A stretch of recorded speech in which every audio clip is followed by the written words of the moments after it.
Psaume 23 du premier verset jusqu'au verset 6e.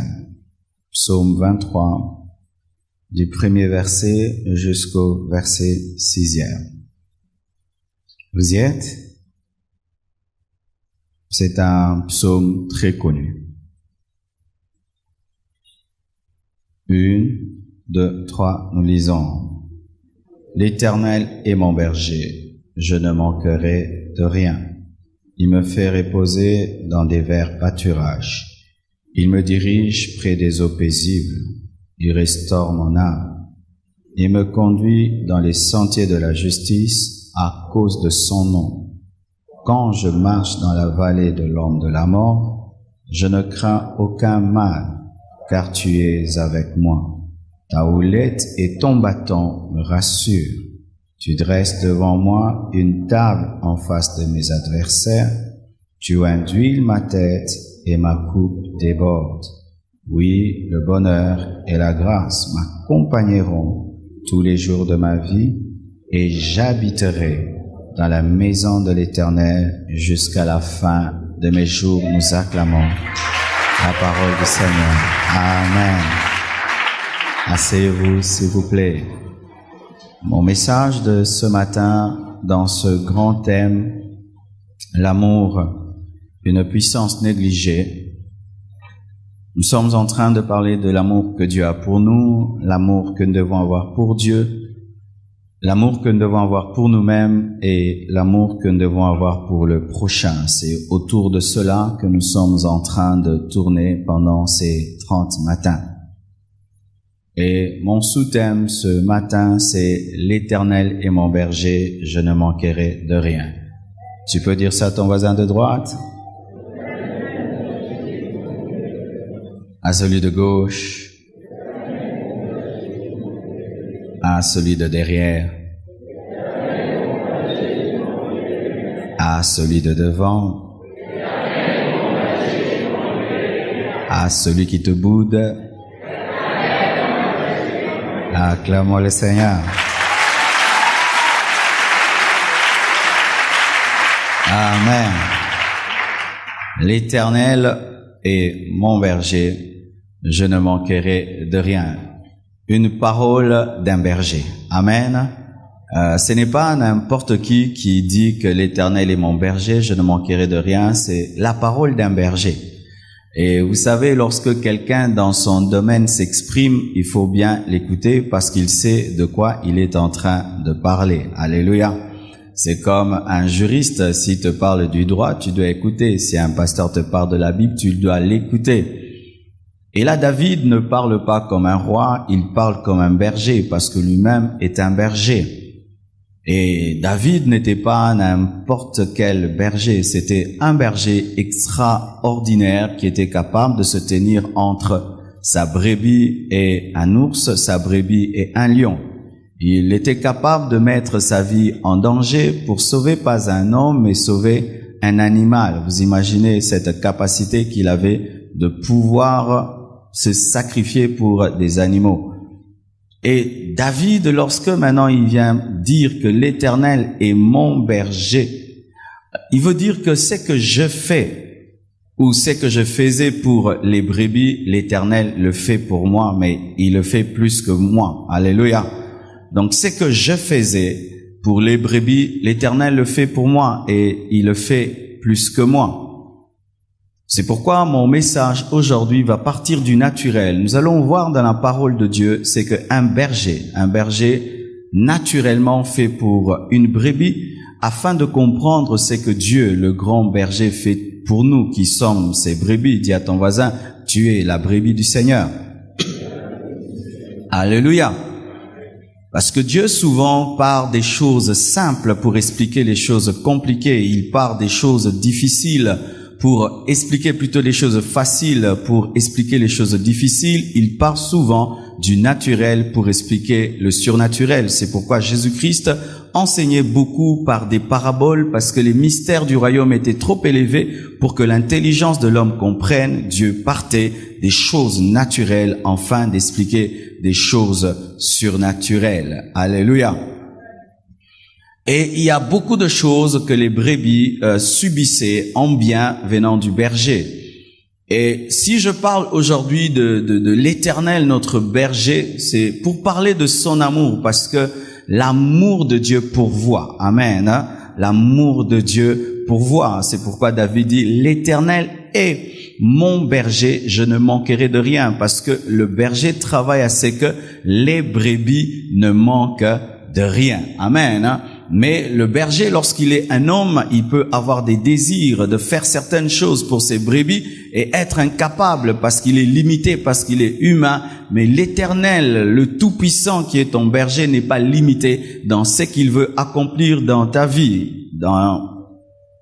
En Dieu, il n'y a pas de différence entre ce qu'il veut faire et ce qu'il peut faire. Je répète, il n'y a pas de différence entre ce qu'il veut faire et ce qu'il peut faire. L'homme veut souvent beaucoup de choses, mais est incapable de faire beaucoup de choses. Mais Dieu est capable de faire ce qu'il veut faire. Amen. Parce qu'il a la capacité d'accomplir ses promesses. Ce qu'il pense, il accomplit. C'est pourquoi dans la création, Dieu a pensé lumière, il a créé la lumière. Il a pensé poisson, il a créé le poisson. Il a pensé l'homme, il a créé l'homme. Ce que Dieu veut faire dans ta vie, il peut le faire. Il n'y a pas un problème entre ses désirs et ses possibilités. Je répète, il n'y a pas un problème entre ses désirs et ses possibilités. Si Dieu veut t'enlever, il va t'enlever. S'il veut que tu vives éternellement au ciel, il peut le faire. Il n'est pas en train de souhaiter des choses dans ta vie. Il est en train de programmer des choses qu'il peut accomplir. Nous ne sommes pas le produit des souhaits. Nous sommes le produit d'un homme puissant, d'un Dieu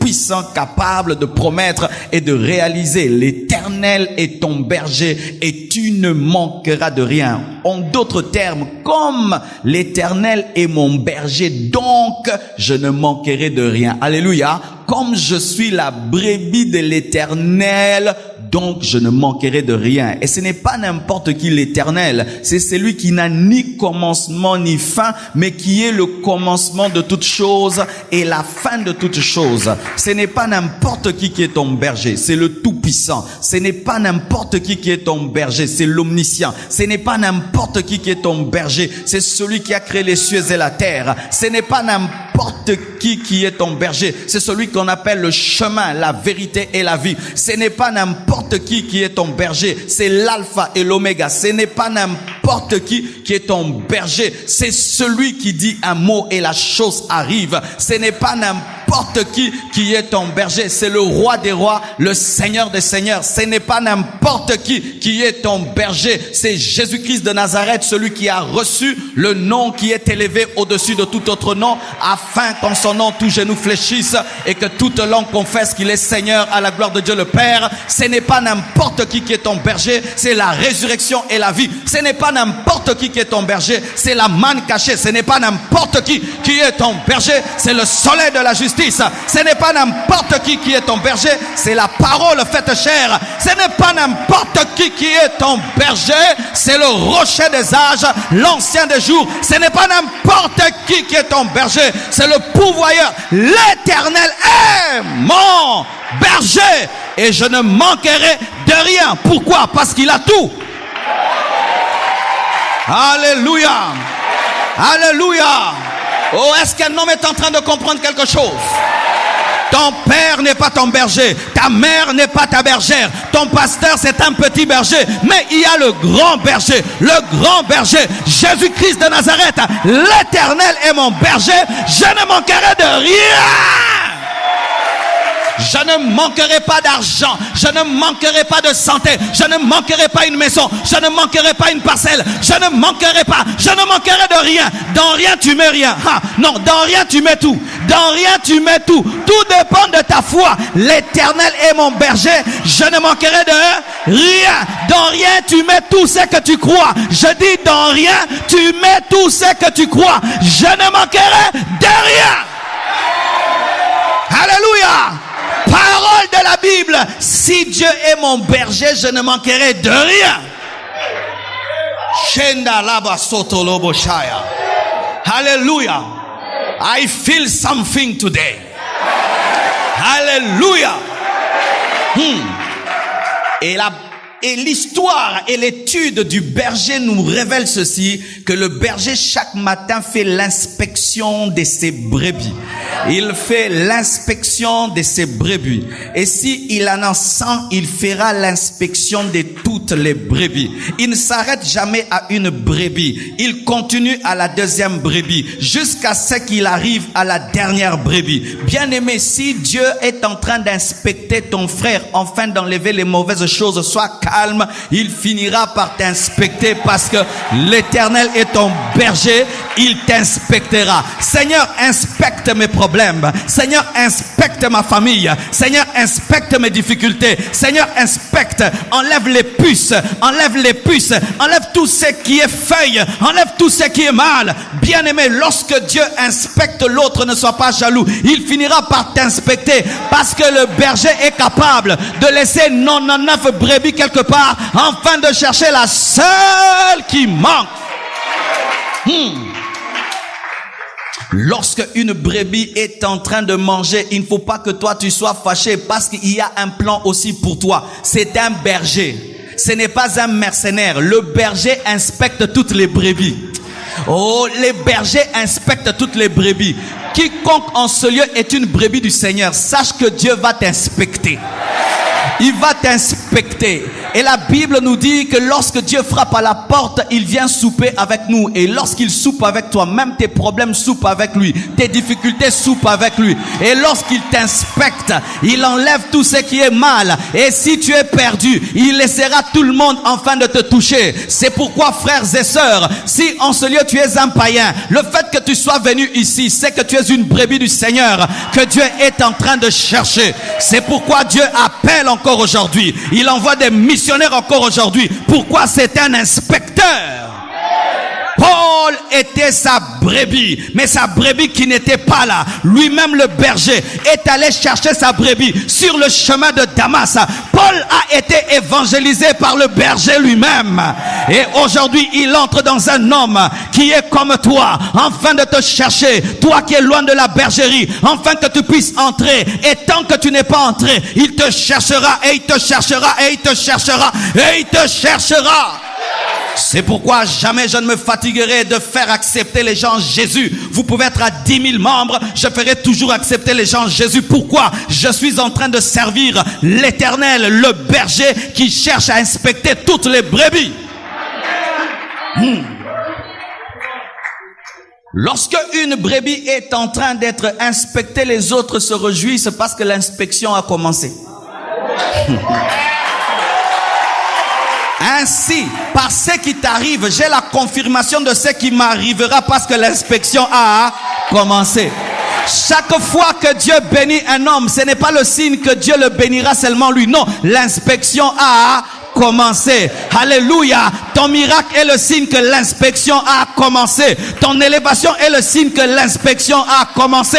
Ce qui t'arrive de bon est le signe que Dieu a commencé, mais il commence par toi, mais il ne finira pas par toi. Il va évoluer jusqu'à la dernière brebis. L'Éternel est mon berger. Je ne manquerai de rien. Il n'y a pas de brebis privilégiées, mais il n'y a que des brebis premières. Comme Dieu doit toujours commencer quelque part, c'est pourquoi il commence par une personne. Mais ce n'est pas parce qu'il commence par toi que tu es privilégié. Non, tu es le signe de ce qu'il fera dans la vie des autres. Alléluia. Ce qui t'arrive en avant n'est pas à toi, mais c'est le signe prophétique de ce qui arrivera aux autres. C'est pourquoi, bien-aimé, tout ce qui arrive dans la vie de quelqu'un qui avait le même problème que toi, et la prophétie que ton problème aussi sera résolu, car l'inspection a commencé. C'est pourquoi dans la Bible, on nous présente des hommes qui ont expérimenté des problèmes, mais aussi des solutions, afin que les autres brebis croient que le berger est capable de résoudre aussi ces problèmes-ci. Lorsque j'ai un problème de ministère, je regarde Moïse. Lorsque j'ai un problème des enfants, je regarde Anne. Lorsque j'ai un problème de défi, je regarde David. Ils ont été inspectés pour que je croie que je serai aussi inspecté. Dis à ton voisin que Dieu t'inspecte ce matin. que Dieu t'inspecte, qu'il enlève les puces de ta vie. Je dis que Dieu enlève les puces de ta vie, que le berger enlève les puces de ta vie, qu'il enlève les puces de ma vie. Et qu'est-ce qui arrive lorsque l'inspection a commencé dans une brebis et que l'autre n'est pas encore inspectée? Elle se prépare. Chaque fois que tu vois la main de Dieu commencer dans la vie des autres, bien-aimé, prépare-toi. Ainsi, une peut faire comme ça. Pourquoi? Il va aussi me toucher là comme il a touché dans la vie de l'autre. Prépare-toi car ton tour arrive. Je dis prépare-toi car ton tour arrive. C'est pourquoi même lorsque Jésus a multiplié les pains, tout le monde n'était pas servi au même moment, mais tout le monde devait s'asseoir. Assis-toi même si tu ne manges pas. Assis-toi même si tu ne manges pas. Assis-toi même si tu ne manges pas. Je dis assis-toi même si tu ne manges pas encore. Car pour manger, tu dois t'asseoir dans les verts pâturages. Mange la parole, mange les Écritures, mange la sainteté, mange la pureté. Assis-toi dans les verts pâturages. Alléluia. Et David dit, sa houlette et son bâton me rassurent. La houlette n'est pas le bâton n'est pas la houlette, mais les deux sont des armes. Le bâton en lingala serait appelé le kibota. La houlette, ce serait la direction. Mais les deux rassurent la brebis. Mais les deux ne frappent pas la brebis. Le bâton est pour le loup, la houlette est pour la brebis. Car Dieu ne peut utiliser contre toi ce qu'il utilise contre ton ennemi. Ta houlette et ton bâton me rassurent. Le kibota de Dieu, c'est lorsque Dieu juge tes ennemis, lorsqu'il frappe les loups. Et la Bible nous dit qu'il a dépouillé les autorités et les dominations à la croix. La croix, c'est un bois, alléluia. Mais la croix est un bâton pour le diable, une houlette pour moi. Je dis, la croix est un bâton pour le diable parce que ça le dépouille, mais c'est une houlette pour moi parce que moi ça me sauve. Le bâton frappait le loup, mais la houlette dirigeait la brebis. Alléluia. La croix dépouille Satan, mais la croix te sauve. Ainsi Dieu frappe les démons. Il frappe les puissants des ténèbres. Je dis, il frappe les démons. Il frappe les puissants des ténèbres pour toi. J'aimerais te dire une chose que tu sais déjà, mais il faudrait que je te rappelle. Jésus n'est pas venu sur la terre pour vaincre le diable, il avait déjà vaincu, il n'avait pas besoin de cela. Et le berger ne tient pas le bâton parce qu'il veut vaincre le loup, mais il tient le bâton parce que la brebis n'a pas des dents. Et Jésus savait que toi, tu ne peux pas vaincre Satan. C'est pourquoi pour toi encore, il est venu le dépouiller. Mais lui, il avait déjà vaincu, car la Bible dit qu'il avait déjà été précipité. Il avait été déjà chassé. La victoire de la croix, Jésus n'en avait pas besoin. C'était pour toi. C'est ça ton bâton. C'est ça ton bâton. C'est ça ton bâton. Lorsque le diable veut t'écraser, dis-lui, tu as été dépouillé à la croix. Le bâton. Lorsque les sorciers veulent te toucher, dis-le, le sang de Jésus-Christ a été versé pour moi. Le bâton. Présentez l'œuvre de la croix. La croix est mon assurance. Pas mes œuvres, mais la croix. Ne présente pas tes œuvres. Tes œuvres sont des habits souillés devant le diable. Mais présente l'amour de Dieu pour toi. Présente le bâton. Je dis présente le bâton. Présente le bâton. Et quiconque cherchera à te toucher rencontrera le bâton. N'ayez pas peur, bien-aimés. Le kibota de notre Dieu reste intact. Il est comme le serpent de Moïse, le bâton de Moïse, même s'il avale, il ne grossit pas. Car normalement, si tu avales d'autres bâtons, tu dois grossir. Mais le bâton de Moïse est resté le même après avoir avalé les autres bâtons. Et j'aimerais te dire que Dieu reste le même malgré tous les miracles qu'il fait. Il n'est pas fatigué, il n'a pas maigri, il n'a pas grossi. Il reste le même et il te protégera encore. Lorsque le loup attaque la brebis, il pense que l'arme de la brebis, c'est ses poils, c'est ses dents, et puis il dit, il n'est pas fort. Mais la force de la brebis, c'est le bâton du berger. Le bâton du berger. Bien-aimé, tu n'es pas seul. Je dis, tu n'es pas seul dans tes combats. Tu n'es pas seul dans tes luttes. Il y a quelqu'un qui a un bâton. Le bâton du jugement. Le bâton de la puissance. Celui qui te touche, le touche. Celui qui te touche, le touche. Je dis, celui qui te touche, le touche. Celui qui te touche, le touche. Celui qui te touche, le touche. Ose me toucher, tu verras le bâton du berger. Mais j'aime l'équilibre en David. David ne dit pas seulement ton bâton me rassure, protection me rassure, pas seulement ça, mais il dit aussi ta houlette. La houlette servait à ramener les brebis égarées sur le chemin. Lorsque une brebis va très loin, la houlette frappait la brebis, elle revenait sur le chemin. Quand elle va à gauche, frappe, il revient sur le chemin. Je n'aime pas Dieu seulement lorsqu'il me protège, je l'aime aussi quand il me corrige. Je n'aime pas Dieu seulement quand il me protège, j'aime aussi quand il me corrige. Hier, on m'a corrigé que je viens en retard à l'église. Je suis venu à 4h30 du matin. J'aime aussi quand on me corrige. Je n'aime pas Dieu seulement quand il fait des miracles. J'aime aussi lorsqu'il me brise. Je n'aime pas Dieu seulement lorsqu'il m'élève. J'aime aussi lorsqu'il dit Marcelo plus cela. J'aime la houlette et j'aime le bâton. J'aime le bâton, j'aime la houlette. L'équilibre, c'est entre le bâton et la houlette. L'amour de Dieu pour toi te protégera, mais l'amour de Dieu pour toi aussi te corrigera, te brisera, te ramènera. Et l'équilibre, la maturité, c'est avoir l'assurance dans les deux. Tu ne viens pas à Dieu seulement pour qu'il te protège, tu viens aussi pour qu'il te dirige. Car s'il n'utilise pas la houlette contre toi, tu vas t'égarer et tu vas quitter le vert pâturage et tu iras dans des mauvais pâturages. Tu vas aller dans des eaux qui ne sont pas paisibles et le crocodile te mordra. Un Dieu qui t'aime sans te corriger ne t'aime pas. Un Dieu qui t'aime et qui te laisse dans le péché ne t'aime pas. Un Dieu qui t'aime, qui ne te culpabilise pas quand tu pêches ne t'aime pas. Un Dieu qui t'aime te fait manquer la paix quand tu pêches. Il te fait manquer la joie quand tu pêches. C'est sa houlette. C'est sa houlette. Il te parle durement, il te corrige, il te reprend pour que tu sois parfait. C'est la houlette. Le berger n'a pas que le bâton, parce qu'il sait qu'il n'y a pas que le loup qui est le problème. Il y a aussi la rébellion de la brebis qui est un problème.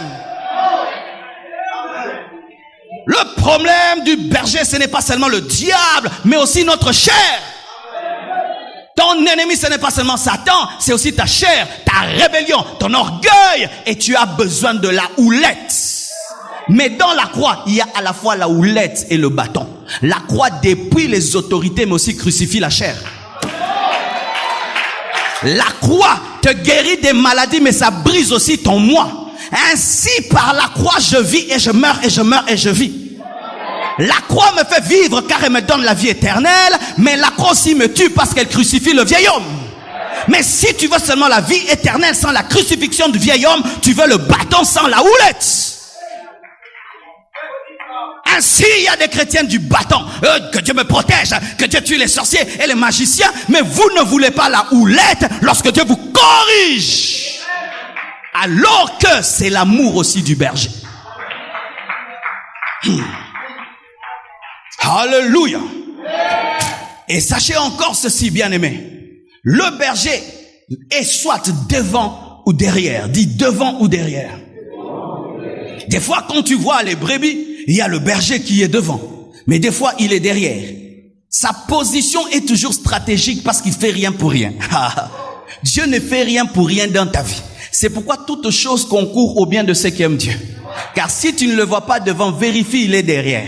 Et si tu ne le vois pas derrière, il est devant. Ce n'est pas parce que tu ne le vois pas devant qu'il n'est pas. Il est derrière. Et si tu ne le vois pas derrière, il est devant. Quand tu ne le vois pas devant, c'est parce qu'il est derrière, parce qu'il y a une brebis qui est fatiguée. Et si tu le vois devant, ce n'est pas qu'il est contre ceux qui sont fatigués, mais parce qu'il doit maintenant écraser les problèmes qui vont t'arriver avant qu'ils ne t'arrivent. Le berger est devant la brebis parce que devant la brebis, il y a des trous que la brebis ne voit pas. Il doit rembler le terrain. Il doit précéder la brebis parce qu'il y a des épines qu'il doit enlever avant que la brebis ne vienne. Il y a le loup sur le chemin qui doit taper avant que tu n'arrives. Et j'aimerais te dire que dans ta vie, Dieu a déjà vécu ta vie avant que tu la vives, afin que tu puisses vaincre dans ta vie. Ta vie pour toi, tu es en train de vivre en direct, mais pour Dieu, c'est une rediffusion. Je suis en train de répéter, ta vie pour toi, c'est le direct, mais pour Dieu, c'est une rediffusion. Et lorsque toi, tu as peur, acteur, okufa, lui, il est calme parce qu'il sait que okumatina souka. Bien-aimé, quand tu as peur, Dieu est calme. Je dis, quand tu as peur, Dieu est calme. Dieu est calme. Pourquoi? Il a déjà vécu ta vie jusqu'au bout et puis il a commencé. Lorsque les hommes de ce monde veulent fabriquer une voiture, ils testent la voiture dans le secret. Ils la testent contre des murs. Ils la testent sur des montagnes. Et lorsqu'ils savent que c'est un 4x4 véritable, ils font sortir ce 4x4 sur le marché et ils écrivent 4x4. Lorsqu'ils écrivent 4x4, ce n'est pas que ça sera 4x4. C'est déjà 4x4. Et tu penses que parce qu'elle est neuve, on l'a pas testée. Non, elle est neuve, mais elle est déjà testée. Et ce n'est pas parce que tu existes que Dieu ne sait pas ce qui t'arrivera. Il t'a déjà testé. Et quand il a compris que ça réussira, c'est alors qu'il t'a manifesté. Si Dieu savait que ça ne réussira pas, il n'allait pas te manifester. Ta présence sur la terre est le signe que tu réussiras. Ta présence sur la terre est le signe que tu réussiras. Une fois, la Mercedes a fait une voiture, je ne sais pas, Mercedes classe A ou quelque chose, mais qui avait des tonneaux. Il y avait tellement de tonneaux qui sont venus, ils ont dit, rendez-nous cette voiture, elle nous fait la honte. Dieu ne connaîtrait pas la honte pour dire, rendez-moi cet enfant. Tu n'es pas né au hasard. Je dis, tu n'es pas né au hasard. C'est l'amour de Dieu que tu as fait, que tu puisses naître. Et si tu es sur la terre, Dieu a déjà planifié toutes choses. Quand tu vois un combat, sache qu'il t'a déjà précédé. Et quand ce combat arrive, sache qu'il est déjà vaincu. Parce que ce combat déjà a rencontré celui qui est devant. Ah, on comprend la piété. Lorsque tu rencontres le président, donc le motard est déjà passé par là. Alléluia. Et quand ton problème arrive, sache que déjà il est déjà passé par là. Il est l'agneau de Dieu immolé avant la fondation du monde. Avant que l'homme ne pêche, il était déjà immolé. Avant qu'Adam ne pêche, avant même qu'Adam ne soit créé et que le serpent ne puisse le tenter, Jésus était déjà passé par là. Oh Chanda, c'est pourquoi dans ta vie le diable viendra toujours en retard. Je dis il viendra toujours en retard. Je dis il viendra toujours en retard. Et il viendra toujours devant toi dépouillé parce qu'il aura déjà rencontré le dépouilleur. Chaque fois que le diable te rencontre, il est dépouillé. Pourquoi? Il a déjà rencontré le berger qu'il a dépouillé par le bâton.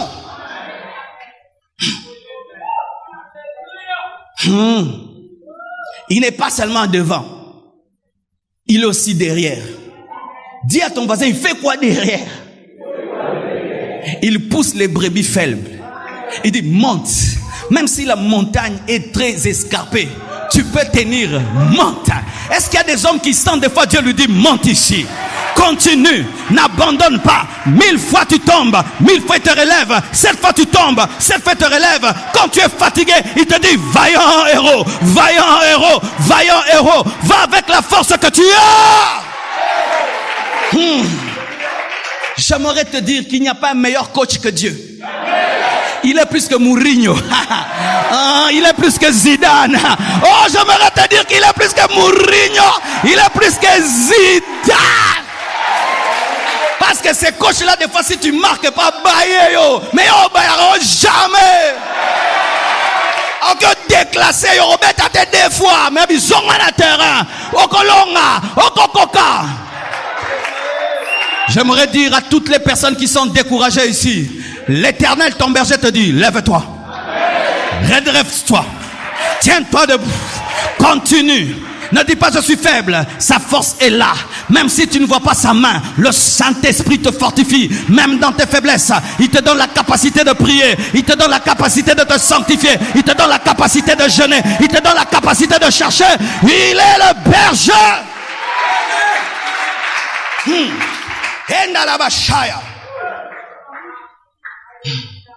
Lorsque je suis découragé, je vais chercher le berger qui est derrière.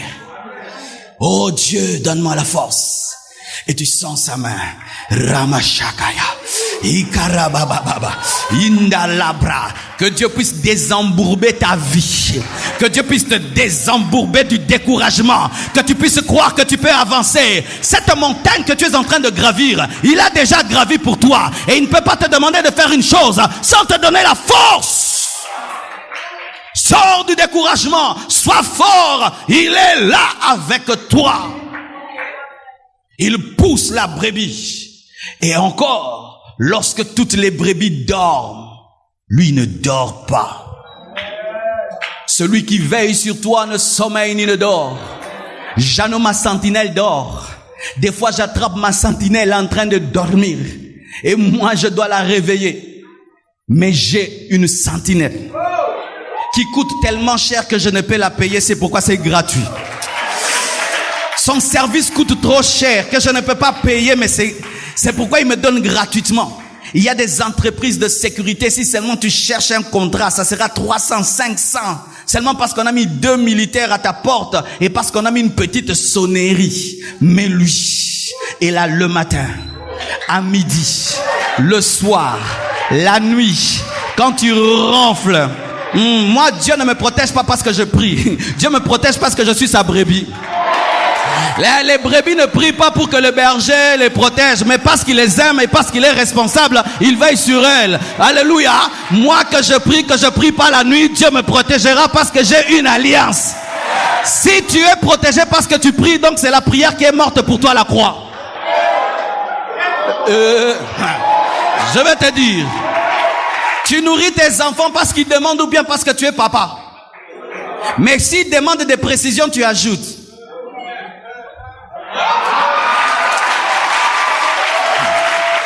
Que je prie, pas Dieu me protège. Mais si je dis qu'il ajoute, Seigneur, parle-moi la nuit. Ah, il ajoute. Ah, tu ne savais pas ça? C'est pourquoi le diable vous touche dans votre sommeil, parce que vous avez cru en la prière comme Seigneur et Sauveur.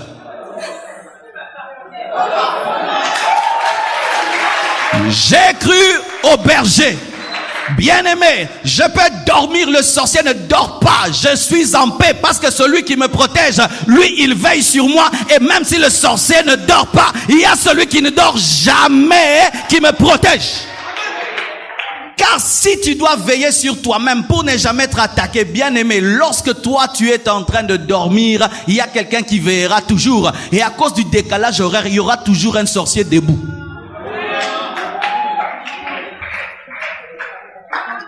Du décalage horaire, il y aura toujours un sorcier qui est réveillé. Alors je n'ai pas maîtrisé les sorciers, je n'ai seulement qu'à me confier au berger qui lui ne dort jamais. C'est pourquoi le sommeil d'une brebis est dangereux, parce qu'il attire les loups qui seront frappés par le berger qui dort pas. C'est pourquoi beaucoup de chrétiens ont des problèmes le matin à cause des frappes qu'ils ont eues la nuit pendant qu'ils dormaient.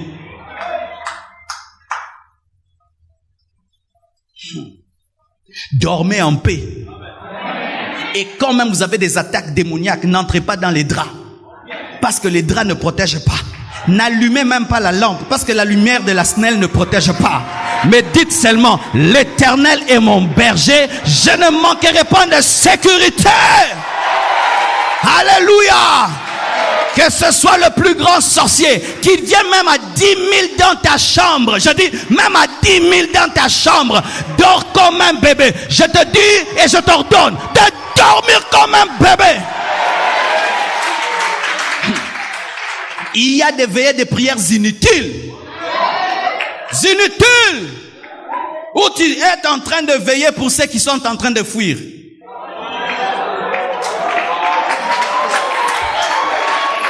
Dix 10 000 personnes t'attaquent.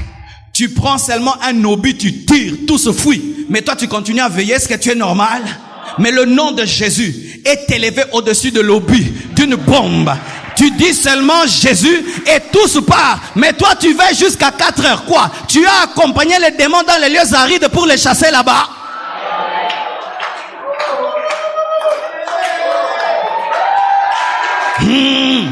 Voici l'image que tu dois avoir quand tu dors. Quand tu dors, il est ton lit, il est ton drap. Il est la chambre, il est la porte, il est la clôture, il est la maison, il est l'abat-jour. Ah, Yabasando Lobo. Pourquoi? C'est une sentinelle qui est omniprésente. Il est devant la porte du garage, il est devant la porte de la grille, il est dans le salon, il est dans le couloir, il est partout. Maintenant, quel est ce sorcier qui peut entrer dans une maison remplie par celui qui me protège? Un jour, un homme de Dieu, quelqu'un est venu le voir et il a dit, homme de Dieu, je sens la présence démoniaque. Il a dit, quitte ici, c'est toi qui as amené le diable ici, parce qu'avant toi, le diable n'était pas là. Du niveau.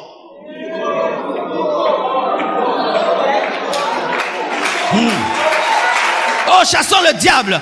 Quel diable? Avant toi, il n'y avait pas le diable ici. C'est toi qui l'as amené. Alors, toi et le diable que tu as amené, quittez ici. Oh, je sens dans cette maison des présences démoniaques. Non! Je sens dans ma maison la présence des anges. Je sens dans ma maison la présence du Saint-Esprit. Je sens dans ma chambre la présence de la gloire de Dieu. Le diable ne peut subsister dans ma chambre.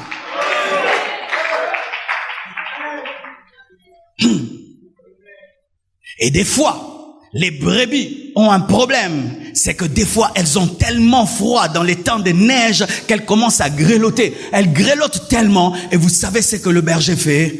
Il prend du vin et il fait boire les brebis. C'est alors que David dit, tu induis ma tête et ma coupe déborde. Cette coupe-là, ce n'est pas la coupe d'huile, c'est la coupe de vin parce qu'on ne boit pas l'huile.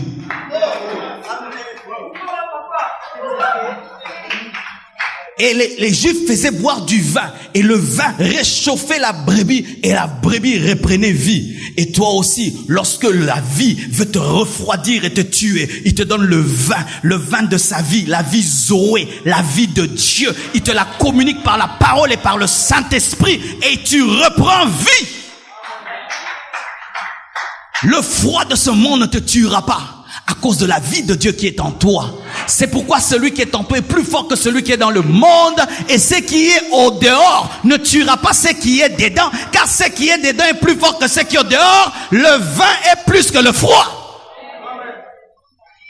Et il ne donne pas n'importe quelle coupe. Une coupe qui déborde. C'est pourquoi la Bible dit qu'il est venu afin que les brebis aient la vie et l'aient en abondance. Parce que c'est une coupe débordante. N'ayez pas peur lorsqu'un homme réellement a reçu Jésus et qu'il a le vrai vin, le froid du monde ne le tuera pas. Lorsque Paul s'est converti et qu'après il a commencé le ministère, qui était en train de faire tout le temps le suivi? Lorsque Jésus-Christ est mort, il a laissé ses apôtres. Qui faisait le suivi? La vie de Dieu est tellement puissante qu'elle peut tenir. Voyez, des fois, il y a des plantes sauvages que nous n'arrosons pas, que nous plantons pas, mais qui tiennent malgré les temps et les circonstances. Et nous aussi, nous sommes comme des cactus du désert. Même s'il n'y a pas de pluie, il y a la vie en moi. Même si je suis pas arrosé de l'extérieur, la vie est en moi. C'est pourquoi le Saint-Esprit en toi est une source dynamus au-dedans de toi qui n'a pas besoin de source de connexion pour te donner mariage. Oza téléphone ba branchara libanda te. Mais c'est rechargera yango moko. C'est ça le chrétien. Le chrétien, ce n'est pas un téléphone qu'on branche quelque part, non. Il a une source au-dedans. C'est un téléphone qui se recharge tout seul.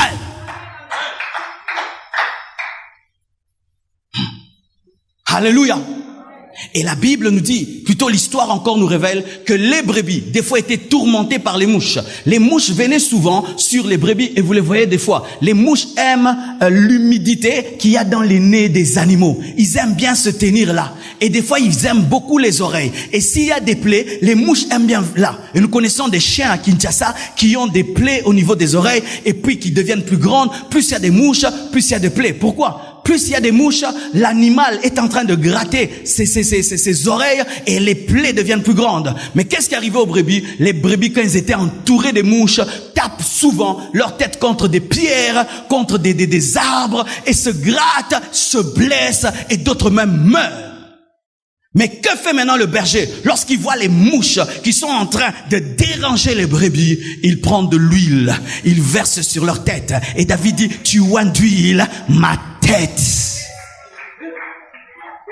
L'huile qu'on met sur la tête du brebis représente l'onction du Saint-Esprit qui détruit les véritables mouches qui sont les démons. Car le diable est appelé Belzéboul, le prince des mouches.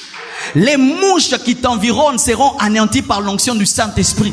Lorsque tu vois les mouches, cherche seulement l'huile. Et si tu as l'huile, l'huile va anéantir les mouches. C'est pourquoi la Bible nous dit que l'onction brise les jougs.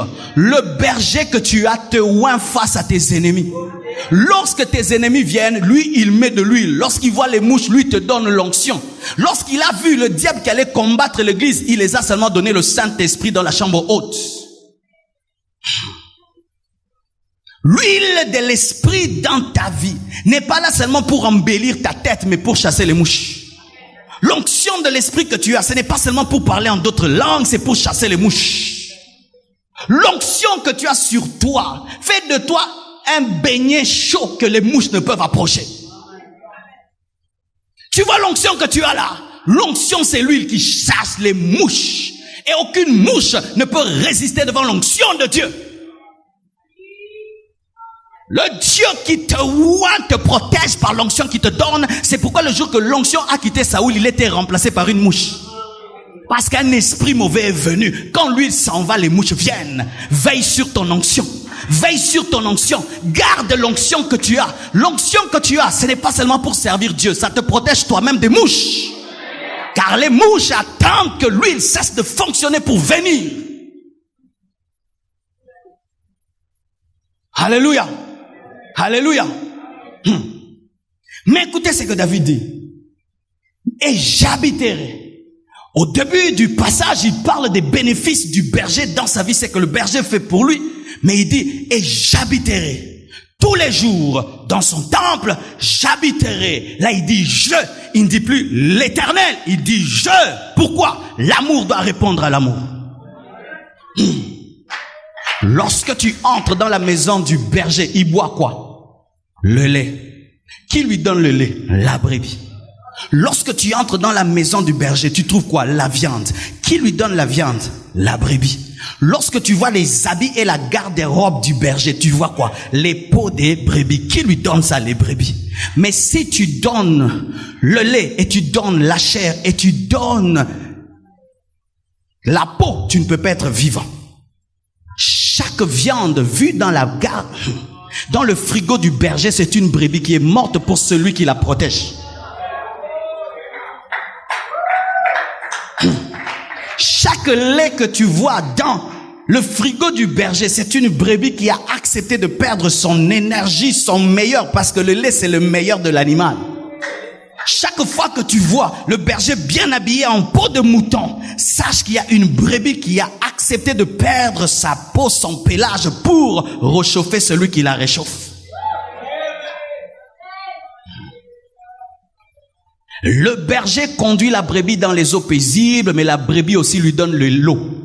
Le berger fait boire la brebis aussi donne l'eau aussi. L'eau donne aussi le lait.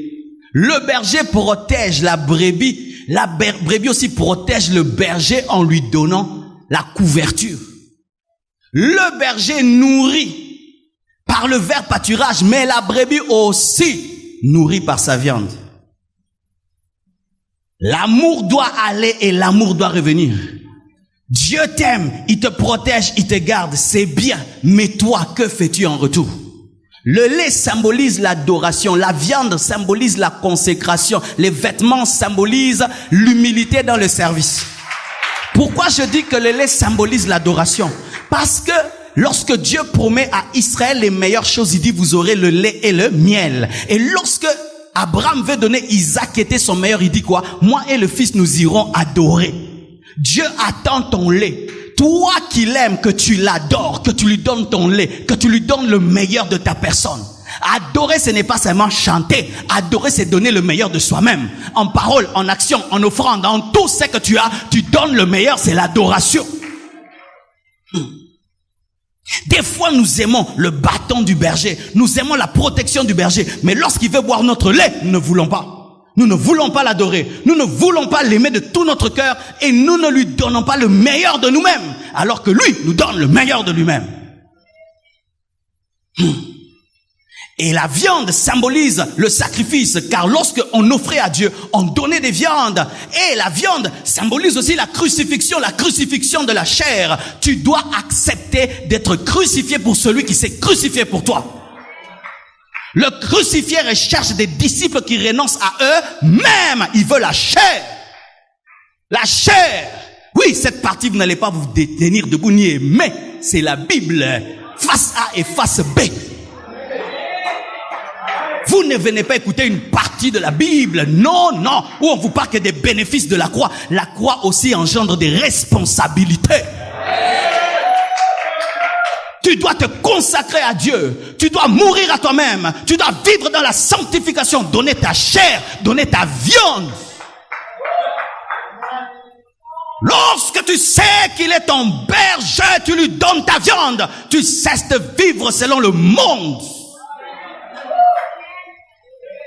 Tu réponds à son sacrifice par ton sacrifice.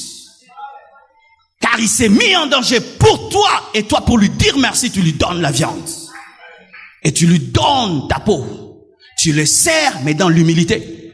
Qui est venu en peau? Jean-Baptiste est venu en peau. Élie est venu en peau. La peau, c'est le service, mais dans l'humilité. Où tu ne le sers pas seulement, mais dans l'humilité, la peau. Dieu t'a sauvé. Qu'est-ce que tu fais pour lui? Tu ne gagnes pas les âmes, tu ne fais rien dans l'église. Tu es là seulement en train de regarder les autres servir Dieu, tu ne donnes pas la peau. C'est pourquoi l'œuvre de Dieu a froid. C'est pourquoi l'œuvre de Dieu a froid. Pourquoi? Il y a des brebis ici qui ne donnent pas leur peau. Pour donner la peau, il ne faut pas se mettre prédicateur. Il y a des femmes dans la Bible qui ont servi Dieu en aidant les pauvres. Comme Tabitha Dorcas, elle n'était pas prédicatrice. Lorsque tu aides les pauvres, lorsque tu donnes l'aumône, lorsque tu visites les prisonniers, lorsque tu visites ceux qui sont hospitalisés, endeuillés, tu donnes la peau. Jésus a dit, en ce jour-là, je vous dirai quoi? J'avais faim, vous m'avez pas nourri. J'avais soif, vous m'avez pas donné de l'eau. J'étais en prison, vous n'êtes pas venu me visiter. J'étais malade, vous n'êtes pas venu. Est-ce que tu visites les malades? Est-ce que tu visites les prisonniers? Qui est déjà allé en prison ici? Tu n'as pas à attendre qu'un membre de la famille aille en prison pour le visiter. Tu dois aller visiter les prisonniers parce que Jésus est en prison. Jésus est en prison. Quand est-ce qu'il est en prison? C'est lorsque ce brigand est en prison et qu'il a besoin d'amour. Lorsque quelqu'un est malade, c'est Jésus qui est à l'hôpital. Quand quelqu'un est éprouvé, c'est Jésus qui est éprouvé. Alléluia. Dieu veut ton service. Dieu veut ton service. Et dans quoi? Dans l'humilité. Ne sers jamais Dieu dans l'orgueil. Alléluia. Ne sers jamais Dieu dans l'orgueil. Jamais dans l'orgueil. Parce que maintenant, servir Dieu est devenu une source d'orgueil. C'est comme des bergers maintenant. Il a des brebis, mais il s'habille plus en peau de brebis. Il s'habille en peau de lion. Comment quelqu'un peut monter à la chair et être orgueilleux? Comment quelqu'un peut prêcher? Il est orgueilleux. Comment tu peux servir Dieu? Tu es orgueilleux de ceci, de cela, des postes que tu as à l'église. Tu es orgueilleux. Jésus a ôté ses vêtements. Il a servi les autres dans l'humilité. Il ne faut pas seulement servir Dieu, il faut le servir sans orgueil. Porter la peau. Et si tu fais cela, il y aura une conséquence. Les choses que tu vis sur la terre ne seront que les précurseurs des choses que vivras dans l'éternité. Car si il est ton berger sur la terre, au ciel, il est ton époux. L'éternel, mon berger, précède l'éternel, mon époux. Lorsque tu vis l'éternel, ton berger, sache qu'il te prépare à l'éternel, ton époux. Et si tu es fidèle quand l'éternel est ton berger, il sera ton époux. Car au ciel, il sera notre mari, nous serons son épouse. Et pendant que tu es testé sur la terre, sois fidèle. Que Dieu vous bénisse abondamment. Alléluia.